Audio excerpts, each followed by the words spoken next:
এরপরে প্রশ্ন হলো, নির্বাচনের পূর্ব মুহূর্তে সম্ভাব্য প্রার্থীরা মসজিদে বক্তৃতা করেন, মুসল্লিদের কাছে দোয়া প্রার্থনা করেন, ইমাম সাহেবরা বাধ্য হয়ে তাদেরকে সুযোগ দেন, এটা কতটা সমুচিত? নির্বাচনের আগে সম্ভাব্য প্রার্থীরা মসজিদে গিয়ে যে রাজনৈতিক দোয়া চান অথবা দোয়া চাওয়ার মাধ্যমে তাদের রাজনৈতিক কর্মকাণ্ড পরিচালনা করেন, এটা মসজিদের আদবের খেলাফ।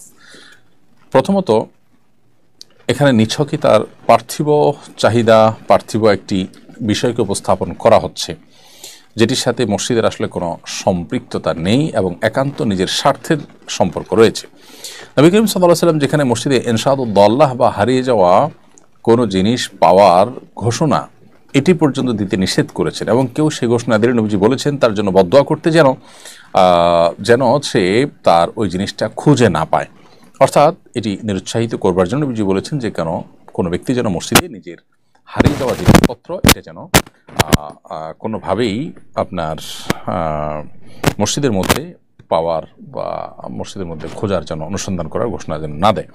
ঠিক একইভাবে আপনি মসজিদে যখন রাজনৈতিক প্রচারণায় লিপ্ত হবেন, সেখানে যখন আপনি কোনো আপনার গণসংযোগ জাতীয় দোয়া বা যেটাই হোক করবেন, সেটা আপনার পার্থিব একটা বিষয় আপনি মানুষের কাছে চাইতে গেছেন মসজিদে, এটি অনুচিত, নাজায়েজ হবে। আর সবচেয়ে বড় বিষয় হলো যে এর মধ্য দিয়ে মসজিদের যে গাম্ভীর্য, মসজিদের যে আপনার সবার জন্য মসজিদটাকে সমানভাবে উন্মুক্ত রাখা এবং এটি ইবাদতের জায়গা, সেই জায়গা থেকে একটু হলেও মসজিদকে অন্য কাজে ব্যবহার করা হয়, এবং এর ফলশ্রুতিতে রাজনৈতিক দ্বন্দ্বের আশঙ্কা তৈরি হয়। কারণ কোন দলে মানুষ গেল, কোন দলে মানুষ গেল না, কে সুযোগ পেলে, কে সুযোগ পেল না, সেখানে এই ধরনের প্রচারণায় গেলে অনেক সময় মানুষ হট্টগোল করে, হট্টগোল করে, বিভিন্ন দলে মানুষ থাকে।